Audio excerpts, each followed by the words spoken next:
Live from Fargo and serving you on TV, online, and on the go. This is Valley News Live 10 at 10. This has been a tough day for folks in Bemidji, Minnesota, as word spread that a teenager died after being hit in the head by a baseball while playing with friends yesterday afternoon. Good evening, everyone. Thanks for joining us tonight. Stephanie has the evening off. 15-year-old Zachary Shabhut passed away after being taken to Sanford Hospital in Bemidji. Emergency crews responded to the incident yesterday at the Bemidji High School field after Zachary was hit by the baseball. Valley News Team's Christina Craig is back from Bemidji, having talked to community members. Christina? Community members and coaches I talked to all have heavy hearts. League members tell me it happened on the Bemidji High School practice field. It wasn't an organized event, just a group of boys that were playing ball and getting together for a fun time. But that changed when Zach, who was pitching at the time, threw a ball that was hit sharply right back at him. It's so hard to grasp that a young man with that much life and enthusiasm isn't with us anymore, and it's hard. There's no question. It's a shock.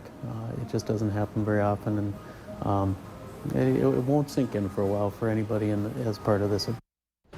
Former teammates gathered today to honor Zach. We also reached out to family members. We're told that they believe Zach died from an unknown medical condition, not from being struck by the baseball. They say there was no blunt force trauma from the ball, and no matter how this all happened, all say Zachary died doing what he loved most.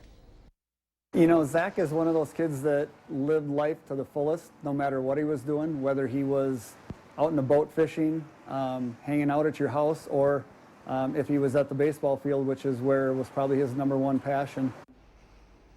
Coach Corey told me that Zachary always brought the biggest personality and a personality and smile that's going to be missed by all. Mike? Thanks, Christina. A post on the Bemidji Youth League Baseball Facebook page asks for prayers for Zach's family and friends.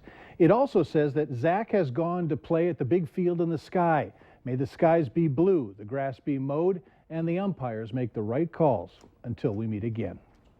In other news tonight, a veteran pilot can consider himself lucky, walking away with only minor injuries after his single-engine airplane clipped power lines and crashed south of Castleton Airport today. William Dittmer was crop dusting, which requires low-level flying, when that crash occurred. Valley News Team's Krista Boehm takes us into the air for a look at the damage. The plane went down in a muddy field near Castleton. From the road, it was difficult to see at best. From the air, it was much better with pieces of the plane scattered. Close-up shots using a still camera gives you a really good look at debris hanging from the power line. To my knowledge, there's never been anybody hit those wires out there prior to this. Robert Miller has been a pilot for more than 50 years. But that's not saying that I won't do it tomorrow. Miller says the pilot of this plane was just as experienced, a crop duster for several years. If you're doing it just perfectly, your wheels are just touching into the tops of the grain. So you're down there within a couple of feet. Flying just low enough to make sure the chemical doesn't go where it doesn't belong. But as Miller took us over the crash site, revealing the damage scattered across the field, he recalled having spoken to the pilot, William Dittmer, earlier, a man who miraculously walked away from it all. I visited with him just a couple hours ago, and he was all bright and shiny and looking forward to the day. Now, looking at the day. I feel bad for Bill. Thankful that he'll have another chance to fly. Krista Boehm, Valley News Live. The FAA and the Highway Patrol are involved in determining what exactly caused today's crash. There's at least 4 generations of military service for one local family. Quite a story on this Memorial Day. The Modrow family gathered together at the Moorhead American Legion to honor those who've served. And to them, military service is always a part of the family. Skylar and Shelby Modrow are sisters. Serving at the same base in Fargo, they often run into each other. Tradition is the reason both girls say they wear the uniform.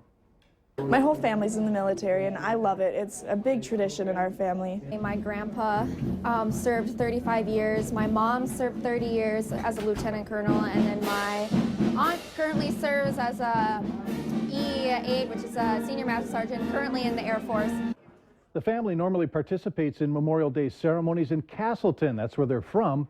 But this year they spent it with their grandfather, who happens to be the commander at the Moorhead American Legion Club. North Dakota Governor Jack Dalrymple was in Fargo to honor veterans today. With First Lady Betsy by his side, he greeted service members and then was one of the speakers during the ceremony. Since he was in Fargo, we tried to ask him a few questions related to the unfinished business left on the table by the North Dakota legislature and whether he would call lawmakers back for a special session. Oh, let's not get into that on Memorial Day. It's like, we got time to talk about that some other time. The governor then took off the microphone and said he did not have a comment on the situation. He said they're waiting for more information from the Attorney General's office. The USS North Dakota has a new commanding officer. Commander Michael P. Hollenbach will take over in July as the submarine's base in Connecticut. Hollenbach made a namesake visit to North Dakota today. He was the main speaker at the Memorial Day ceremony at the Heritage Center and at the State Veterans Cemetery.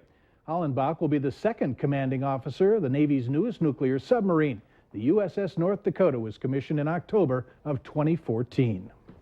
The extended holiday weekend kicked off the unofficial start of the summer lake season. Despite the rainy and overcast day, Ruth Turnus and her family enjoyed every last minute at Fair Hills Resort in DL. Fair Hills Resort is more than cabins on a lake. They have an array of activities from fishing, shuffleboard, to even a musical. Families are taking vacations again and coming out for a week at a time. If you're in the area and just want to come kind of get away from it all without driving too far, you know, we have that option. Whether it's Fair Hills or any other resort, people should try to make reservations as early as possible. Some resorts still have weekends available, but there is more availability during the weekdays. Many of us spent at least part of our long Memorial Day weekend in our gardens. This year, the Agassiz Audubon Society of Northwestern Minnesota would like you to consider making pollinator plants part of your garden plan. Millions of monarch butterflies are starting to wrap up their annual spring migration from Mexico to our region. If you'd like to make more homes for butterflies, hummingbirds, and bees in your yard, it just takes a little including some pollinator plants in your garden. Any type of colorful flower, even petunias, draw in and bring in butterflies, or when you have a butterfly garden, you will get bees and hummingbirds and things like that too. Now, if you're interested in getting pollinator plants for your garden, we have much more information and a full list of them online. Just go to our website, valleynewslive.com, and click on this story. And remember to like Valley News Live on Facebook. You can follow the latest news, weather, and breaking news updates anytime on your feed. Just search Valley News Live, like our page, and you'll stay informed throughout the entire day. Valley